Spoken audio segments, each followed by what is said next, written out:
Going into Chainsaw Man, I was kind of just expecting like a fun horror series about a guy with chainsaws, but it's actually a ton more than that. But after reading for a while, I realized that's not really what it's about. Sure, it's violent and vulgar, but like, it's Chainsaw Man. Just off the title alone, you know it's gotta be some violent stuff. But what lies at the heart of Chainsaw Man is something that I honestly have ever expected from a manga like this. At first glance, Chainsaw Man kind of seems similar to something like, the manga Devilman, where like, it's simple, it's just a world with devils, but when Chainsaw Man starts to stray away from this kind of basic story, it's this panel where they start to explain what devils are. Turns out they're actually born as the physical manifestation of human fear. So with devils like the Chainsaw Devil and Bat Devil, you'd expect these to be relatively strong, But there's also devils such as the Future Devil, which are more primal fears, as I would say. The strongest devils are mainly like human big fears, like darkness, death, famine, all of those. Or things that hold a great influence on the world. Putting that in mind, you'd probably be able to imagine how powerful a gun devil would be. Because of the sheer power of guns and how much people would fear them, it's strong. Like gun violence, like poof, right to the head, you're dead.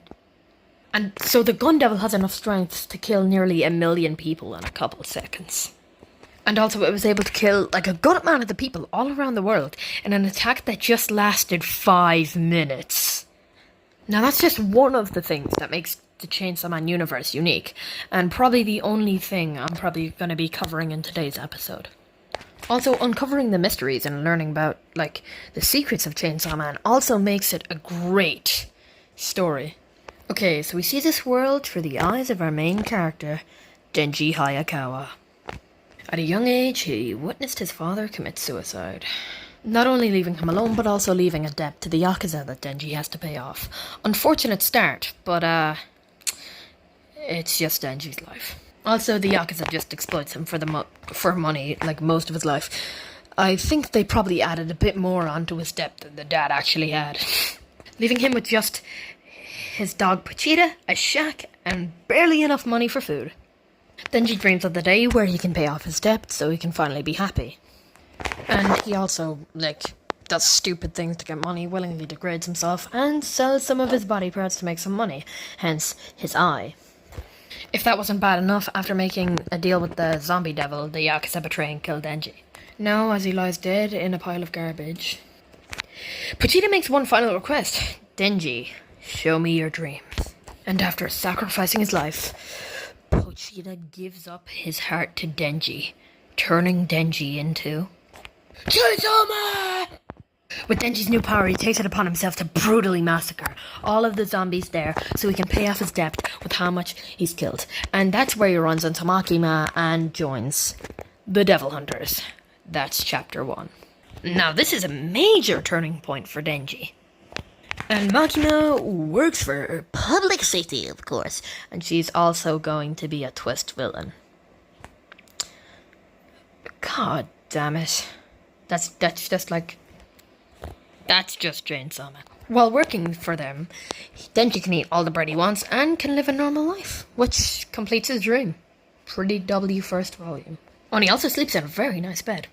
Looks very comfy, Denji. He even makes some new acquaintances. A human named Hayakawa. And Power, a fiend. The three of them work together to kill devils for some money.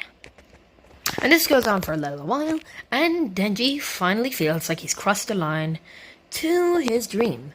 But then he realizes the people around him have more lifelong dreams, such as how Hayakawa wants to kill the gun devil. He got what he wanted, but why isn't he happy? And then he goes on a righteous quest to save Power's cat. And Denji gets his dream.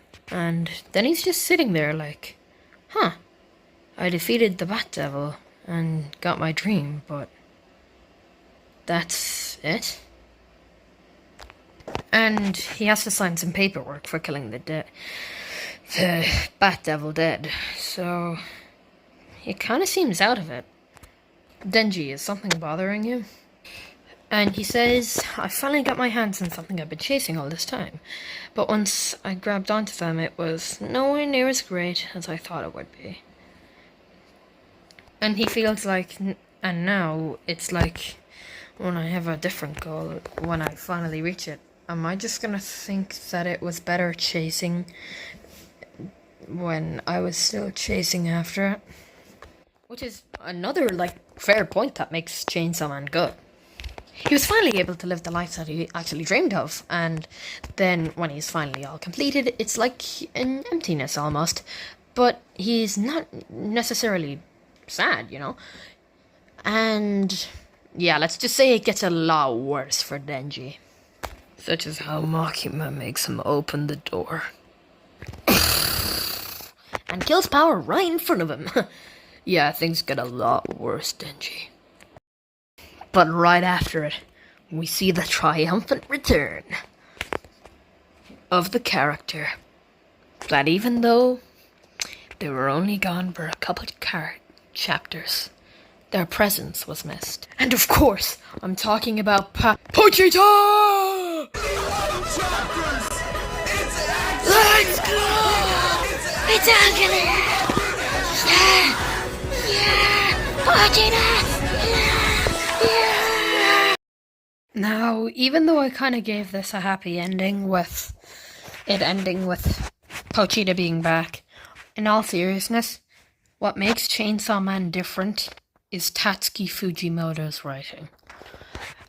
Literally, first chapter, I was like, oh, when I first read it, oh, here we go. Another good old Devil series. No. Chainsaw Man is way better than any other manga you could be reading right now. And do not clip this and then go, yeah, look at this bozo, and then continue to make a shit-ass edit of Yuji Itadori, knowing damn well that he ain't even the main character of his own goddamn story, or going, yo, but Chainsaw Man is mid and a gooner anime. Denji isn't a gooner, by the way. Denji isn't a gooner. He's misunderstood, in a way. Denji is being manipulated. Denji is not a gooner, and you have read Chainsaw Man a day in your life if you think it's, gooner anime. Yeah, well, it's a real gooner anime. Jujutsu Kaisen is, ain't it? Roll the clip. Hey, Jujutsu Kaisen fans. You do realize that this is a cover of your manga. Yeah, you're speechless, right? You ain't got no comeback to think of now, huh? How about you just leave and, how about you just leave and read that manga volume to me, word for word, right in front of 500 grandmas. Okay? See ya.